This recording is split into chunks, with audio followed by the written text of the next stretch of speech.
내가 이스라엘을 치료하려 할 때에 에브라임의 죄와 사마리아의 악이 드러나도다. 그들은 거짓을 행하며 안으로 들어가 도둑질하고 밖으로 떼지어 노략질하며 내가 모든 악을 기억하였음을 그들이 마음에 생각하지 아니하거니와 이제 그들의 행위가 그들을 애워싸고 내 얼굴 앞에 있도다. 그들이 그 악으로 왕을 그 거짓말로 지도자들을 기쁘게 하도다. 그들은 다 간음하는 자라 과자 만드는 자에 의해 달궈진 화덕과 같도다. 그가 반죽을 뭉침으로 바르되기까지만 불일으키기를 그칠 뿐이니라. 우리 왕의 날에 지도자들은 술의 뜨거움으로 병이 나며 왕은 오만한 자들과 더불어 악수하는도다. 그들이 가까이 올 때에 그들의 마음은 간교하여 화덕 같으니 그들의 분노는 밤새도록 차고 아침에 피우는 불꽃 같도다. 그들이 다 화덕같이 뜨거워져서 그 재판장들을 삼키며 그들의 왕들을 다 엎드러지게 하며 그들 중에는 내게 부르짖는 자가 하나도 없도다. 에브라임이 여러 민족 가운데 혼합되니 그는 곧 뒤집지 않은 전병이로다. 이방인들이 그의 힘을 삼켰으나 알지 못하고 백발이 무성할지라도 알지 못하는도다.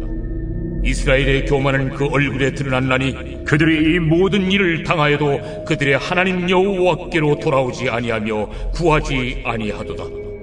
에브라임은 어리석은 비둘기같이 지혜가 없어서 애굽을 향하여 부르짖으며 아수르로 가는도다. 그들이 갈 때에 내가 나의 그물을 그 위에 쳐서 공중의 새처럼 떨어뜨리고 전에 그 회중에 들려준 대로 그들을 징계하리라. 화잇을 찐저 그들이 나를 떠나 그릇 같음이니라. 패망을 찐저 그들이 내게 범죄하였음이니라. 내가 그들을 건져주려 하나 그들이 나를 거슬러 거짓을 말하고 성심으로 나를 부르지 아니하였으며 오직 침상에서 슬피 부르짖으며 곡식과 새 포도주로 말미암아 모이며 나를 거역하는도다. 내가 그들 팔을 연습시켜 힘있게 하였으나 그들은 내게 대하여 악을 꾀하는도다. 그들은 돌아오나 높으신 자에게로 돌아오지 아니하니 속이는 활과 같으며 그들의 지도자들은 그 혀의 거친 말로 말미암아 칼에 엎드러지리니 이것이 애굽 땅에서 조롱거리가 되리라.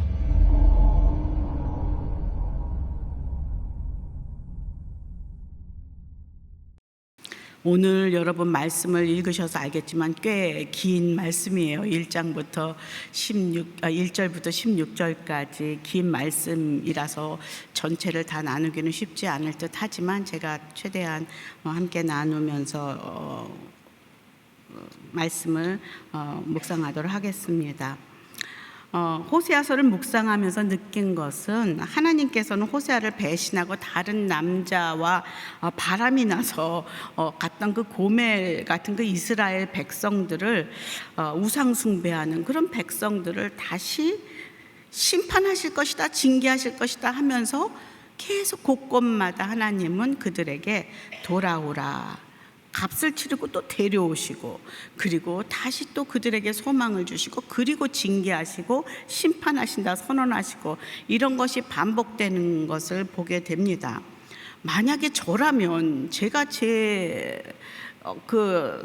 상대가 배우자가 그런 나를 배신하고 바람을 피고 그랬다면 저는 정말 심판하고 징계하고 내다 버리고 끝나도 이게 마음이 안 풀릴 것 같은 마음인데 하나님께서는 그를 놓지를 않고 이렇게 끝까지 붙들고 있는 것을 보면서 정말 하나님의 징계는 그들을 심판하고 그들을 벌하려는 것이 목적이 아니라 그들을 끝까지 붙들고 다시 돌아오게 하는 하나님의 헤세드의 사랑이 우리가 도저히 이해할 수 없는 그런 끈질긴 사랑이 이 호세아서에서는 그리고 하나님의 사랑 안에서는 흐르고 있다, 발견할 수 있다는 것을 우리가 호세아서를 보면서 알게 됩니다. 처음 이스라엘 백성들과 맺었던 언약, 너희는 나의 백성이 되고 나는 너희 하나님이 된다라는 그 언약을 맺은 그 언약을 붙잡고 심판을 통해서 계속 말씀하시는 것은 내가 너희 하나님이다. 끊임없이 그 말씀을 하고 계세요. 내가 너를 구원하길 원한다. 너는 나의 언약 백성이다. 돌아오라. 이것을 끊임없이 말하고 원하시는 거예요. 어제 큐티를 통해서도 하나님께서는 백성들을 향해 하나님이 원하는 것이 무엇인지 완전 정답을 아주 확실하게 알려주고 계세요. 우리 호세아서 6장 6절 함께 읽어볼까요? 시작. 내가 바라는 것은 인애이지 제사가 아니며 하나님을 아는 것이지 번제가 아니다.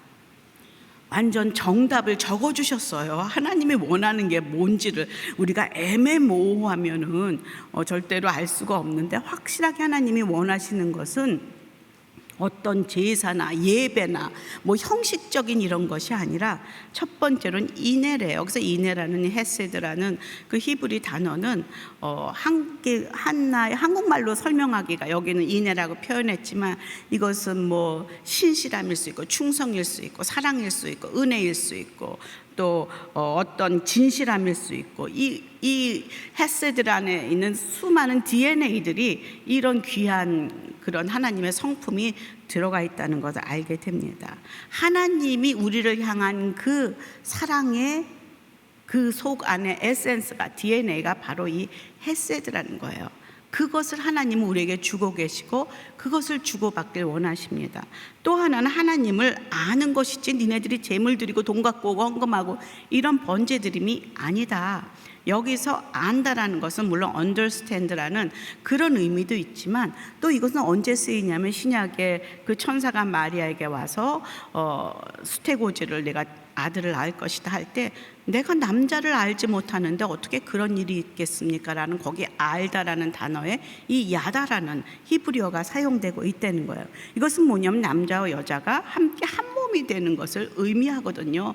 결혼 생활을 의미해요. 여기 남편과 아내를 지금 호세아서에는 계속 이스라엘 백성과 하나님의 사이를 그렇게 표현하고 있지 않습니까? 마치 사도 바울이 내가 그리스도와 함께 이제 죽었으니 나는 없고 내 안에 하나님께서 사셔서 나의 영과 하나님의 영이 하나가 되는 것, 연합하는 것, 그것을 내가 원한다. 그런 친밀한 관계를 원한다 라고 확실하게 정답을 딱 말씀해 주고 계십니다. 그러나 이스라엘 백성들은 그것을 알려줬어도 들을 마음이 없어요. 그래서 귀를 막고 눈을 가리고 계속 죄악의 길을, 음란의 길을 치달아 내려가고 있습니다. 그러면서 오늘 7장에 들어오면서 하나님께 이렇게 회개하고 돌아오기를 거부하는 그 이스라엘 백성들의 그 죄악을 낱낱이 들춰내시면서 고발하는 것, 장면으로 고발하는 말씀으로 시작이 됩니다. 그런데 그 죄악들을 보면 정말 이 시대에 우리가 살고 있는 이 시대에도 동일하게 행해지고 있고, 우리가 볼 수 있는 죄악들을 이렇게 보면서 정말 이 내 안에 있는 죄성, 이 본성, 나의 육신의 정욕, 안목의 정욕, 이생의 자랑의 이 나의 옛사람은 정말 예전에도, 그 시절에도, 아담 시절에도, 그 호세아 시절에도, 지금도 동일하게 흐르고 있구나. 그리고 앞으로도 이렇게 흐를 것이구나. 자칫 하나님을 등지고 놓치면 당연히 우리는 이 길로 가게 되어 있구나 라는 것을 우리로 하여금 깨닫게 도와주는 그런 구절입니다. 오늘 말씀 속에서 그들이 저지른 수많은 죄악을 통해서 지금 하나님께서는 무엇을 말씀하고 계시는지, 또 지금 내 안에 이런 죄악이 숨겨져 있지는 않은지, 또 말씀 속에 하나님은 이 말씀을 통해 우리에게 무엇이라 말씀하시는지 좀 함께 묵상해 보도록 하겠습니다. 첫 번째 앞부분에서 우리는 죄를 대수롭지 않게 여기는 이스라엘을 만날 수가 있습니다. 1절과 2절 함께 읽어보도록 하겠습니다. 시작. 그럼 내가 이스라엘을 치료하려 할 때 에브라임의 죄악들이 드러나고 사마리아의 사악함이 드러난다. 그들이 속임수를 쓰기 때문이다. 도둑이 안으로 들어가며 약탈자가 길거리에서 강도질을 한다. 그러나 그들은 내가 그들의 모든 죄악들을 기억하고 있음을 마음에 두고 있지 않다. 그들의 악한 행위가 그들을 애워싸고 있으며 그들이 항상 내 앞에 있다. 하나님은 자신의 백성들을 사랑하시지만 절대로 죄와 타협하실 수는 없으신 분이십니다. 왜냐하면 하나님은 거룩하신 분이기 때문에 죄가 머무는 곳에 함께 있을 수가 없는 분이시죠. 그런데 그들은 속임수를 쓰고 도둑질을 하고 강도질을 하고 2절에 보니까 그들은 자신의 행위를 다 보고 계시는 심판주이신 하나님을 전혀 의식하고 있지 않다. 어떤 두려움도 없고 아무런 죄의식도 문제의식도 느끼지 못하면서 여전히 죄악 가운데 양심을 내려놓고 이렇게 살고 있다라고 말하고 있습니다. 하나님은 많은 이스라엘의 그 죄악 가운데 하나님 앞에서도 이렇게 태연하게 죄를 짓고 우상숭배, 음란의 죄를 대수롭게 여기지 않는 그들에게 영적 마비 상태임을 지적하고 있습니다. 그러면서 너희들은 잊고 이렇게 살아가고 있을지 모르지만 나는 하나도 잊고 있지 않다. 다 기억하고 있다 하면서 이렇게 들춰내시면서 하나하나 고발하고 있습니다. 그들의 구체적인 죄가 무엇인지 3, 4절에는 이렇게 기록하고 있어요. 3절, 4절 그들의 죄는 무엇입니까? 시작. 그들이 그들의 사악함으로 왕을 거짓말로 관리들을 기쁘게 한다. 그들 모두가 가늠한 사람들이다. 빵 굽는 사람의 데워진 화로처럼 반죽이 발효될 때 말고는 늘 데워진 화로처럼 달아올라 있다. 백성들은 왕과 관리들 앞에서 멀쩡하게 웃으면서 인사하고 그들의 비유를 맞추면서 굽신거리지만은 그들 안에는 사악함이 가득 찼고 권세를 유지하기 위해서 그들의 어떤 그 이기적인 목적을 위해서 거짓말하는 혀로 그 관리들을, 왕을, 사람들을 서로 가스라이팅하고 그렇게 조종하고 있는 모습을 지금 그리고 있습니다. 왕으로부터 관리될 백성들까지 다 간음하는 사람들이다, 이렇게 말하고 있어요. 성경 속에서 간음한다는 것은 무엇입니까? 하나님을 배반하고 세상의 신을 섬기며 그렇게 살아가고 있는 것을 성경에서는 간음한다, 음란을 저지르고 있다, 우상 숭배한다, 그렇게 이야기하고 있지 않습니까? 특히 4절에 보니까 빵 굽는 사람의 데워진 화로처럼 반죽이 발효될 때 말고는 늘 데워진 화로처럼 달아올라 있다라고 말하고 있어요. 겉으로는 멀쩡하게 빵 굽는 화로로 뭐 이거 할 때는 좀 조용한 것 같고 하지만 늘 항상 달궈져 있어요. 이렇게 뜨끈뜨끈하다가 달궈져 있다가 그 뜨거움을 유지하면서 죄 짓는 일에 확 그 불이 타오르는, 죄 앞에서 스탠바이하고 있는 그런 죄악의 모습을 지금 이 화로에 표현하고 있습니다. 죄가 다가오면 절대로 그것을 견디지 못하고 참지 못하고 그냥 그 안으로 죄의 불꽃 가운데로 들어갈 준비가 항상 되어 있는 아주 위험하고 위태로운 그런 상태를 지금 이야기하고 있습니다. 특히 그들 모두가 간음한 자라는 것은 이 죄 종류의 그 가장 강한 것이 음란의 죄, 간음의 죄라고 지목하고 있습니다. 그 죄에 한번 빠지면 절대로 헤어나올 수가 없습니다. 이 음란죄, 그 죄의 웅덩이 안에는 들어가면 자신의 힘으로 빠져나올 수 없는 그런 중독의 그 화롯불과 같은 죄를 지금 묘사하고 있다는 것이죠. 이 모습은 현재 우리들의 모습과 정말 많이 닮았습니다. 상대방의 비유를 맞추면서 웃고 떠들고 서로 친교하고 좋아하지만 죄 가운데 함께 빠져 들어가면서 그것을 절제하지 못하고 함께 죄악으로 이끌고 들어가는 그런 중독에 전염된 사람들, 정말로 마약 중독, 술 중독, 게임 중독, 이런 중독에 한번 빠지면 자기 힘으로 멈출 수 없는 그런 화롯불의 그 뜨거움 속에서 어떻게 할 수 없는 그런 모습들, 그리고 타오르는 음란 속에서 절제하지 못하는 이 시대의 우리들의 모습과 닮아 있는 것을 우리는 3절, 4절에서 볼 수가 있습니다. 이것이 첫 번째 앞부분에 그들의 모습을 지금 표현하고 있습니다. 저는 여기서 여러분과 한 3가지 정도 묵상 포인트를 조금 나누려고 합니다. 이것을 4절까지 묵상하면서 나는 이 말씀을 보면 어떤 부분을 묵상할 수 있을까라는 것을 좀 제 나름대로 그냥 몇 가지를 적어 보았습니다. 여러분은 아까 권사님이 생각하시듯이 여러분의 삶 가운데 너무나 많은 것을 묵상할 수 있지만 저는 첫 번째로 나도 알지 못하게 그냥 전염된 상태에서 감기가 걸린지도 모르고 같이 그렇게 가면서 아무 생각 없이 습관적으로 대수롭지 않게 하나님이 나를 보고 있지 않다고 느끼면서 저지르는 그런 죄악은 없는지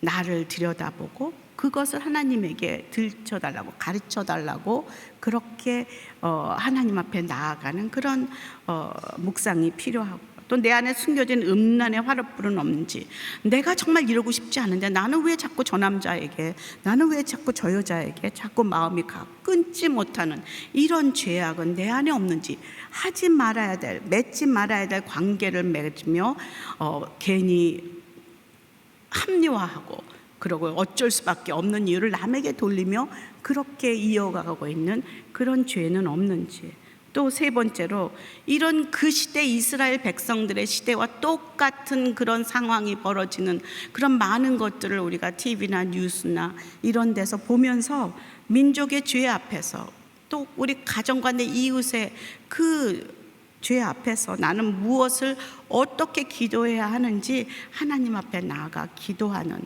그런 저희가 말씀에 적용을 할 수 있는 것, 그 세 부분을 여러분에게 나눕니다. 두 번째로 우리가 그 다음 장을 이 장 앞에 맨 1절을 보면서 무엇을 또 발견할 수 있냐면, 죄를 들춰내시고야만은 하나님을 우리가 만날 수가 있습니다. 우리가 스스로 멈추지 못하면은요, 어떻게 방법이 없습니다. 그 안으로 그 화롯불 안으로 들어갈 수밖에 없는 우리들을 멈출 수 있는 방법은 그 중에 하나가 뭐냐면 그걸 드러내는 거예요. 사람들 앞에서 까발리고 공개하고 들키고 이런 것들을 하는 것이죠. 그래서 마치 이 배 속에 암이 들어가 있으면 그 암을 제거하기 위해서 배를 가르는 것처럼 그때는 아프고 수치스럽고 부끄럽지만 그것을 들춰내고 벌을 받고 죄의 대가를 치룰지언정 그것이 빠져나올 수 있고 치유될 수 있는 바로 그 길이라는 것이죠. 숨겨진 그 죄악이 드러나고 하나님의 치유의 손이 임할 수 있는, 회복이 임할 수 있는 그런 은혜가 바로 나의 죄가 드러날 때, 들켜질 때라는 것이죠. 1절을 다시 한번 읽어볼까요? 1절 시작. 내가 이스라엘을 치료하려 할 때 에브라임의 죄악들이 드러나고 사마리아의 사악함이 드러난다. 그들이 속임수를 쓰기 때문이다. 도둑이 안으로 들어가며 약탈자가 길거리에서 강도질을 한다. 그렇습니다. 내가 이 이스라엘 치료하려 할 때 뭐래요? 에브라임의 죄악들이 드러나게 되어 있어요. 나는 죄가 없다, 나는 의롭다, 나는 죄인이 아니야. 그렇게 자꾸 하나님 앞에 나가면 절대로 하나님은 우리를 치유할 수가 없습니다. 하나님이 우리 죄를 들춰낼 때 우리는 빨리 엎드려서 저는 죄인입니다. 그런데 하나님을 등지고 하나님을 알지 못하면요, 절대로 내가 죄인임을 인정할 수가 없어요. 제가 하나님 믿을 때 가장 처음 저는 어릴 때 하나님 안 믿는 가정에서 자랐기 때문에 10대 후반에 하나님을 만났는데, 그때 제가 제일 힘든 것이 너는 죄인이다 라는 거라고 그랬잖아요. 제가 10대 후반에 뭔 죄를 그렇게 저질렀겠어요? 그러면서 하나님 앞에 내가 뭔 죄인이야? 이러니까 나가 치유가 안 되는 거예요. 그런데 하나님이 살아계신 것을 깨닫고 그분을 만난 후에는 내 안에 숨겨진 나의 그 자아의 그 더러운 죄가 하나하나 보여지기 시작하면서, 하나님, 나는 죄인입니다. 나는 하나님이 필요합니다. 하나님의 그 보혈이 나를 덮어주십시오 라고 매일매일 고백할 수밖에 없는 더러운 구더기 같은 죄가, 옛날에는 그 벌레 같은 날 위에 죽었다는 그 찬양이 정말 부르기가 힘들었는데 이제는 정말 쓰레기 같은 애도 제가 맞습니다, 저는 그렇습니다 라고 고백할 수 있는 거는 제가 나이가 들면서 더 깨닫는 거예요. 어떻게 이렇게 내 세포마다 죄가 숨어 있는지 하나님은 그걸 들춰내시고야 맙니다. 나만 장군이 그 숨겨진 그 문둥병을, 하나님 그 훈장과 모든 것을 떼고 그 세상에서 입혀진 옷을 벗기고 사람들에게 그 문둥병을 허옇게 덮인 문둥병을 다 보이고, 그리고 그 다음에 요단강에 들어가서 치료를 하듯이 우리가 계속 세상에서 입혀준 옷, 더러운 죄를 숨기고 있다면 절대로 우리에게는 치유야 회복의 역사가 일어나지 않는다는 것이죠. 아멘. 여러분은 빨리 하나님 앞에 솔직하게 나가, 아까 우리 권사님이 고백했듯이 하나님, 저에게 이런 아픔이 있고 죄가 있습니다. 제가 이렇게 잘못했어요 라고 고백함이 우리에게는 필요합니다. 오래오래 시간이 끌수록 우리의 영혼은 좀먹게 되어져서요, 더 심한 고통과 더 부끄러운 수치가, 그걸 끝까지 안 하면 결국은 하나님은 하나도 잊지 않는다고 하시거든요. 마지막 심판날에 그것이 다 들춰질 것이거든요.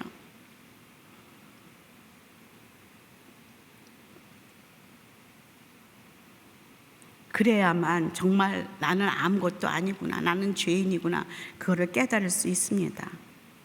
그래야, 들켜야 바람피는 사람도 빨리 그것을 끝낼 수가 있고요, 도둑도 살인자도 그 현장에서 잡혀서 대가를 치르고 다시 시작할 수 있다는 것이죠. 성경 속에 그 다윗도요, 그렇게 하나님을 사랑하고 하나님과 함께 동행했던 다윗도 하나님을 잠시 멀리하고 그 나태함으로 편안한 자리에서 자신의 육신에 따라서 살다 보니까 어느 날 밧세바를 보고 음욕을 품게 되고요, 그를 범하는 죄를 짓지 않습니까? 그녀가 임신하니까 어찌할 바를 몰라서 어떻게 해요? 그의 남편 우리아를 전쟁의 가장 위험한 곳으로 보내서 간접 살인을 하는 그런 범죄를 저지르게 됩니다. 그러면서 아무도 몰라, 나는 완전 범죄했어. 그러고서는 편안하게 그렇게 자신의 그 위치를 가지고 죄를 행했던 그 다윗에게 하나님은 나단을 보내지 않습니까? 그리고 그의 죄를 다 들춰냅니다. 너가 죄를 지었다, 그것은 죄다 라고 말합니다. 하나님은 죄를 볼 수가 없습니다. 왜? 다윗을, 사랑하는 다윗을 구원하시기 위해서, 그 웅덩이에서 끌어내셔야 되기 때문에, 그 화롯불에서 그를 끄집어내셔야 되기 때문에 들춰내시며 그에게 죄를 지적하십니다. 그리고 그 죄의 대가는 굉장히 고통이었죠. 사랑하는 자녀는 태어나면서 죽게 되고, 그리고 또 그 자녀들이 아버지를 배신하며 하는 그 슬픈 노년의 그 시기를 겪게 되는 것이 바로 다윗입니다. 그렇지만 후에 하나님께서 다윗을 향하여서 너는 내 마음에 합한 자라고 그 사도행전에서 그를 평가하고 그를 이렇게 칭찬하는 것을 보면은, 그가 그 죄가 들켜졌을 때 그 자리에서 하나님, 저는 죄인입니다, 저를 불쌍히 여겨주십시오, 제가 죄를 지었습니다 라고 회개하며 하나님께 돌아오고 돌이켰던 그의 믿음 때문입니다. 그가 밧세바를 범한 후에 그걸 들춰내신 하나님 앞에 나아가서 자신의 죄악을 눈물로 애통하며 회개하며 그렇게 지은 시가 있죠. 바로 시편 51편인데요 3절 4절 함께 읽어보도록 하겠습니다. 시작. 내가 내 죄가를 압니다.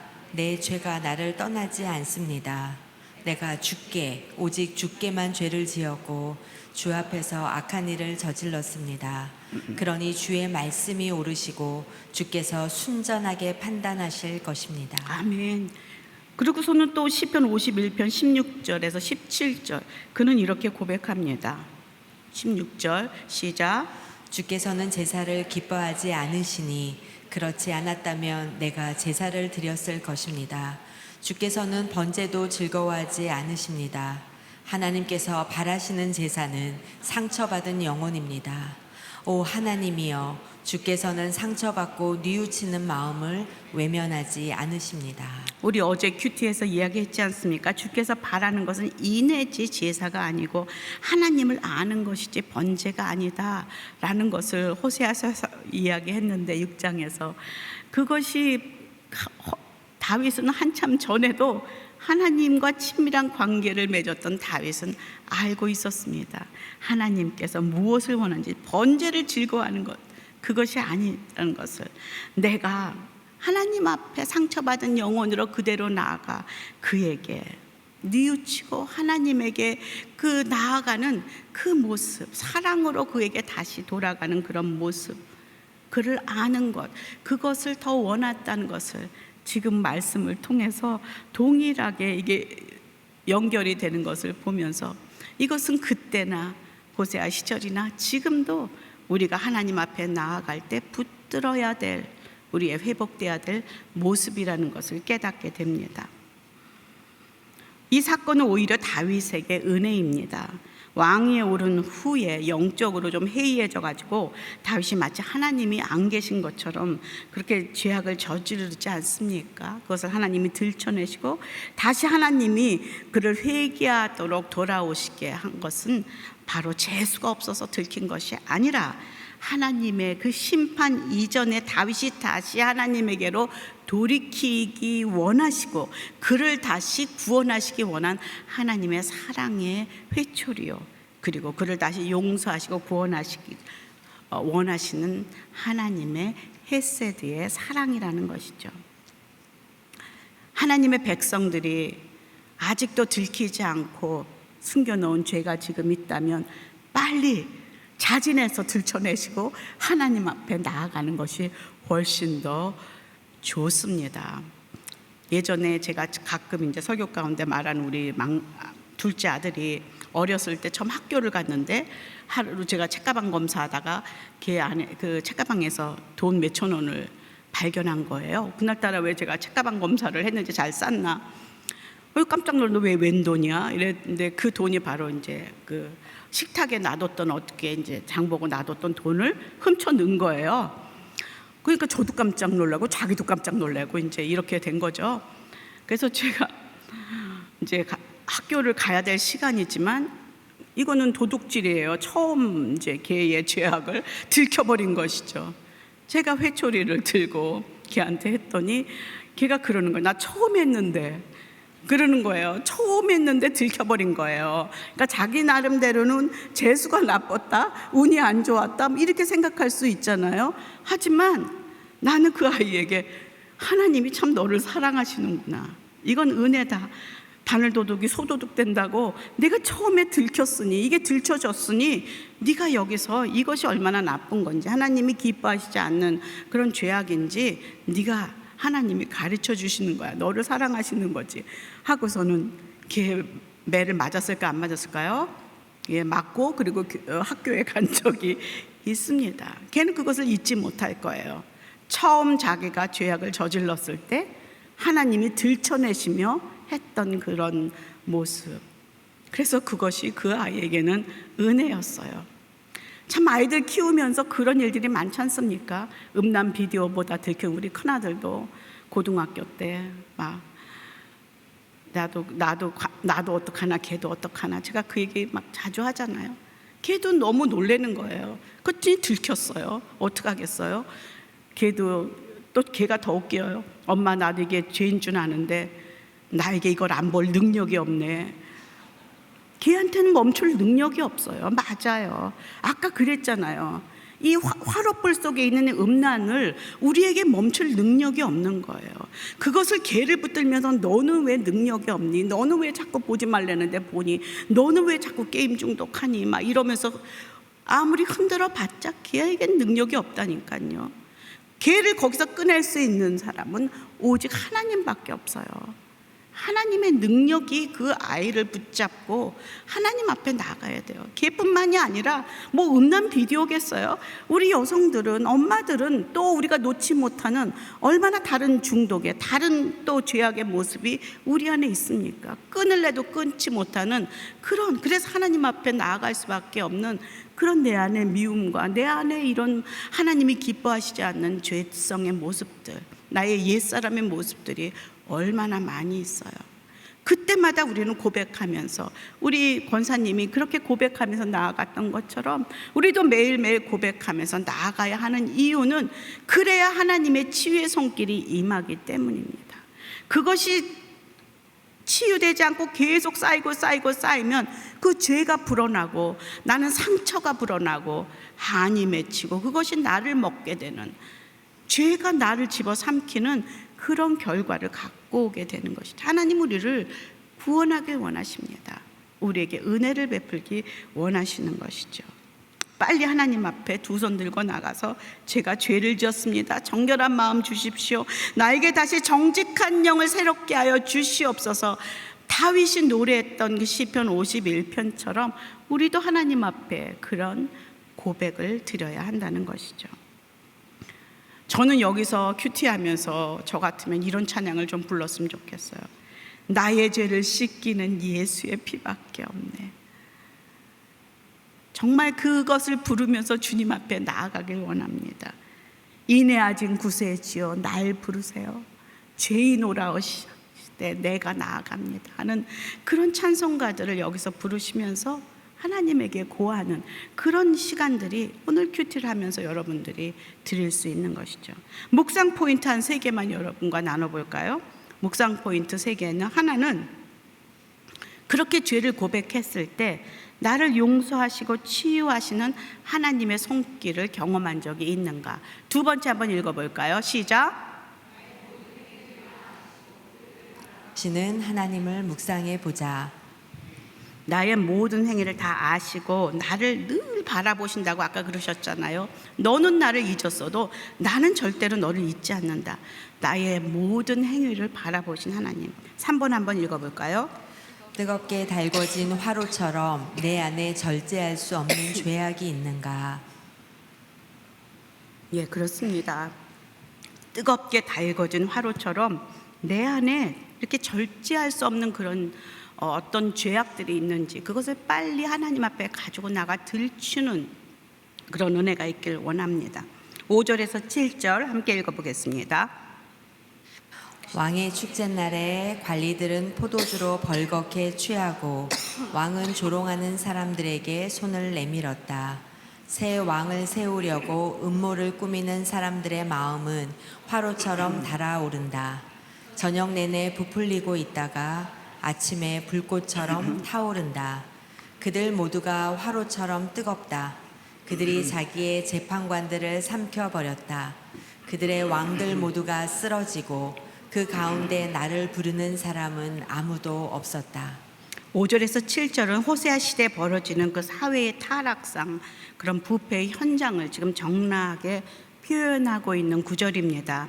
지금 왕의 축제날에 술에 취한 그 왕의 관리들, 그리고 겉은 아닌 척하지만 왕을 조롱하는 사람들에게 왕은 또 손을 내밀고 서로 정말 위선하며 가짜로 서로 인사하고 악과 거짓으로 포장이 된 채 각자의 생각을 갖고 위선을 행하는 사람들, 왕이 세워졌음에도 그를 내리고 다른 새 왕을 세우려는 음모를 꾸미는 사람들의 죄악된 마음들, 그리고 죄에 빠진 왕, 지도자들, 재판장들을 다 죽이고 자신의 정권을 탈취하고 또 다른 사람에 의해 삼켜지고 또 멸망으로 다름질하는 북이스라엘의 그 멸망의 마지막 모습들이 잘 그려지고 있습니다.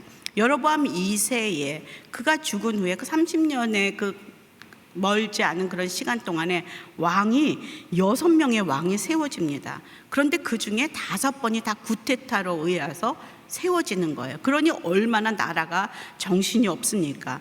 그 여로보암 2세 아들 스가랴는 왕이 된 지 6개월 만에 그 살룸에게, 신하였던 살룸에게 살해당했고요. 살룸은 세워진 지 정말 한 달 만에 또 므나헴에게 살해당해요. 그렇게 므나헴은 잔인했던 왕이거든요. 그래서 자기를 협조하지 않았다고 딥사라는 그 성 전체를 도륙하지 않나, 그 에벤 여자의 배를 가르지 않나, 이런 잔인했던 왕이에요. 므나헴의 아들 부가히야는 왕이 되는 신하 베가의 므나헴의 그 아들 부가히야는 왕이 되는 신하 베가가 또 배신해서 왕이 되고, 또 북이스라엘 마지막 왕 호세아는 베가를 죽이고 또 왕이 되고, 완전 그냥 요지경인 그런 상황이 지금 5절부터 7절까지의 묘사를 지금 하고 있습니다. 지금도 지금 서로 우리 정치적인 것, 경제적인 것, 문화적인 것 모든 것을 보면 서로 끌어내리고 뭐 새로운 왕을 세우고 하는 그런 그 모함들과 뒤에 모여서 쑥덕대는 많은 그런 일들이 그때나 지금이나 동일하게 하나님을 두려워하지 않고 등지고 사는 사람들에게는 나타날 수밖에 없는 현상이라는 것을 보게 됩니다. 그런데 이러한 거대한 소용돌이, 이 요지경 속에서도 가장 안타까운 것은 그 7절의 마지막 절입니다. 그 누구도 하나님의 음성을, 하나님의 이름을 부르지 않았다라는 거예요. 호세아 7장 7절 함께 읽어볼까요? 시작. 그 7장 7절입니다. 시작. 그들 모두가 화로처럼 뜨겁다. 그들이 자기의 재판관들을 삼켜버렸다. 그들의 왕들 모두가 쓰러지고 그 가운데 나를 부르는 사람은 아무도 없었다. 세 번째로 우리가 그의 이름을 부르길 원하시는 하나님을 우리는 만날 수가 있어요. 그런데 우리 16절까지 계속 보면은요, 끊임없이 죄악을 행하고 있습니다. 여러분들 한번 오늘 큐티책 다 갖고 오셨습니까? 한번 펴보실까요? 64장. 여기서 보면은 우리가 지금 7절 읽었지 않습니까? 여기서 그 가운데 나를 부르는 사람은 아무도 없었다라고 기록하고 있잖아요. 그러면서 8절에 가면 에브라임은 다른 민족과 섞이게 됐다. 에브라임은 뒤집지 않고 한쪽만 구운 납작한 빵과 같다. 이 혼합주의 사상을 말하고 있어요. 에브라임이면 이스라엘을 대표하는 이름이에요. 에브라임 하면은 이스라엘, 이렇게 여러분이 기억하시면 돼요. 그 에브라임은 이렇게 혼합, 한쪽은 뜨겁고 한쪽은 덜 익고, 그러니까 먹지도 못하는 그렇지만 함께 이렇게 혼합하여 가는 이런 혼합주의를 또 말하고 있고요. 그리고 또 9절 보겠어요. 이방 사람들이 그의 힘을 삼켰지만 그는 알지 못하고 있다. 흰머리가 여기저기 나 있지만 그는 알지 못해. 자기가 지금 어떻게 먹잇감이 되고 있는지도 알지 못해요. 그러면서 10절에 지금 이렇게 말하고, 10절을 다 한번 읽어볼까요? 7장 10절 시작.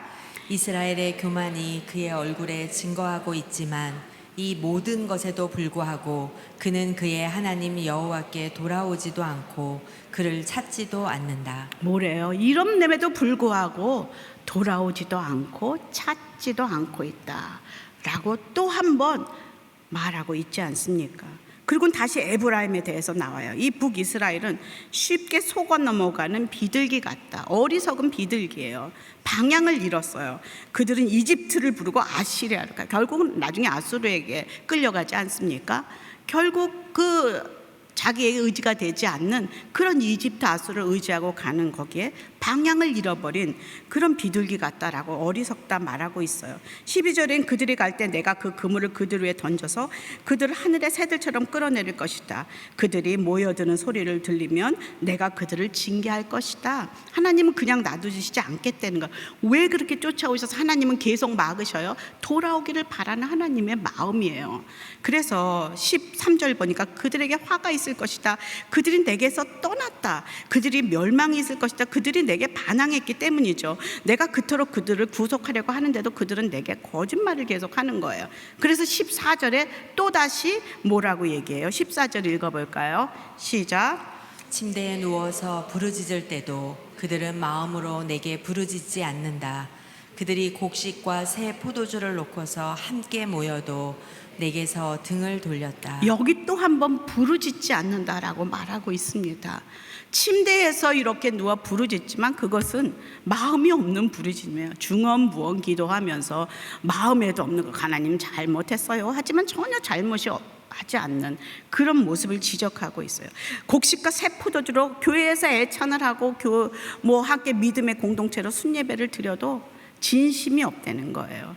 하나님의 이름을 부르지 않는다 하면서 지금 돌아오지 않는 것에 대해서 16절의 마지막에 그들은 지극히 높은 이게 돌아오지 않는다 라면서 계속 이야기하고 있습니다. 하나님께서는 계속 나의 이름을 부르라, 나를 찾으라, 나에게 부르짖으라, 나에게 돌아오라, 계속 호세아서를 통해서 우리에게 사인을 주고 계세요. 이야기를 하고 계세요. 외치고 계세요. 저는 이것을 하면서 이 부르짖지 않는다는 말씀이 제 마음에 굉장히 와닿았어요. 그러면서 예레미야 33장 3절 여러분 너무 잘 아시죠? 하나님께서 유다가 멸망할 때 예레미야에게도 그를 통해서 말씀하지 않습니까? 한번 예레미야서 33장 3절 다 같이 읽겠습니다. 시작. 내게 부르짖어라. 그러면 내가 내게 대답하겠고 내가 알지 못하는 크고 비밀스러운 일들을 내게 알려줄 것이다. 시편 기자도 말하고 있어요. 50편 15절에 시작. 고통받을 때 나를 불러라. 내가 너를 건지겠고 내가 나를 영화롭게 할 것이다. 하나님께서 왜 이렇게 계속 우리들을 부르라고, 나의 이름을 부르라고, 나에게로 돌아오라고 그렇게 계속 외치십니까? 근데 이것을 묵상하면 나는 얼마나 하나님의 이름을 자주 불렀나? 나는 언제 하나님을 이름을 부르나? 내가 힘들 때만 부르나? 내가 좀 즐겁고 막 기쁠 때는 하나님을 잊어버리고 또 막 내가 한 것처럼 그러고 살고 있지는 않은가? 그것이 마음에 깊이 묵상이 됐습니다. 그러면서 하나님 왜 이렇게 자꾸 하나님 이름 부르라 그래요? 그리고 하나님에게 조용히 물어보았습니다. 왜 하나님 외면하는 백성들을 포기하지 못하시고 끝까지 돌아오길 바라시면서 자꾸 붙들고 계십니까? 라고 물어보았을 때 하나님이 조용히 말씀하십니다. 내가 너를 사랑하기 때문이다. 너는 내 것이기 때문이다. 나는 너의 하나님이기 때문이다. 나는 내가 나를 알기 원하기 때문이다. 너와 내가 언약의 관계로 야다로 하나 되기 원하기 때문에 너를 절대로 포기할 수 없다.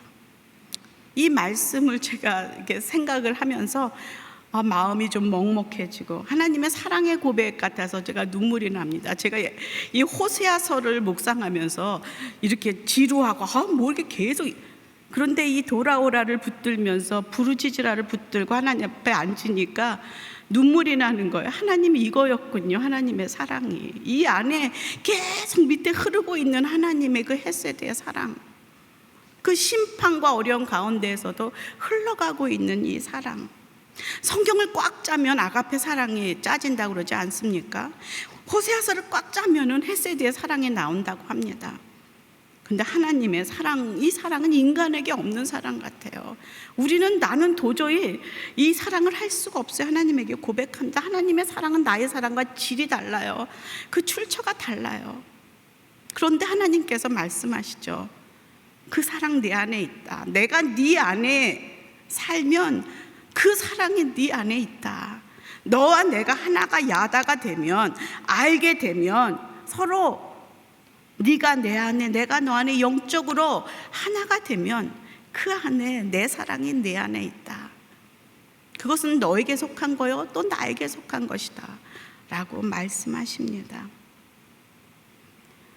그렇지만 사람들은 이 하나님의 사랑에 응답하지 않습니다. 그래서 신약의 예수 그리스도께서 다시 와서 또 외치십니다. 다시 내게 오라. 무거운 짐진 자들은 다 내게 오라. 내가 너희를 편히 쉬게 하리라. 아버지가 돌아간 그 자신을 배신하고 집 나간 탕자를 또 기다리며 돌아오라 말씀하십니다.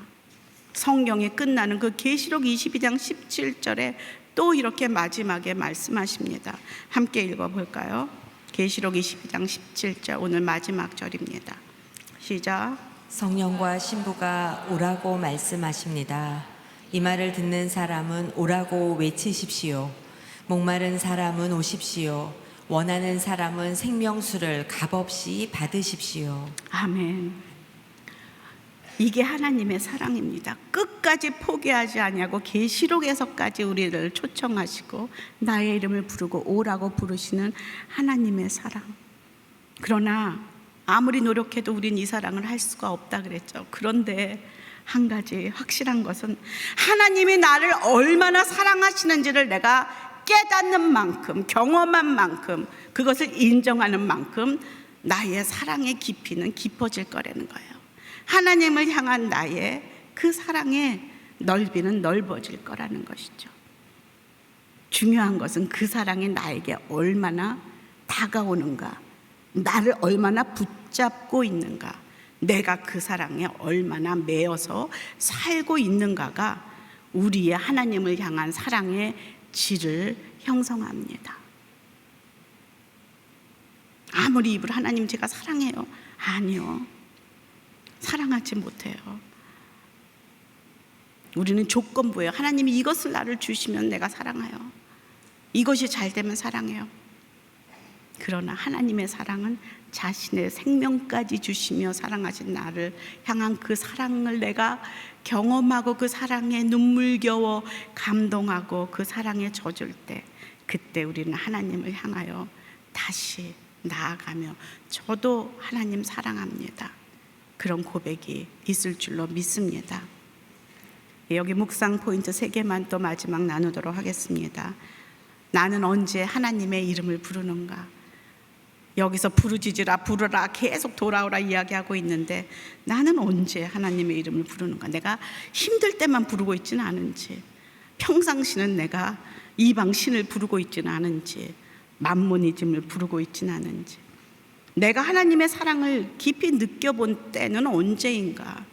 그때는 내가 언제 느꼈지? 처음 하나님 만났을 때 느끼고 지금 30년 동안 한 번도 느껴본 적이 없는 거 아닌가? 하나님보다 더 사람을 의지하고 그의 이름을 부르고 있지 않지는 않은지, 내가 더 부르는 이름은 누군지, 급한 일, 어려운 일이 생겼을 때 나는 누구의 이름을 가장 먼저 부르는가? 이런 것들을 우리가 묵상할 수 있겠습니다.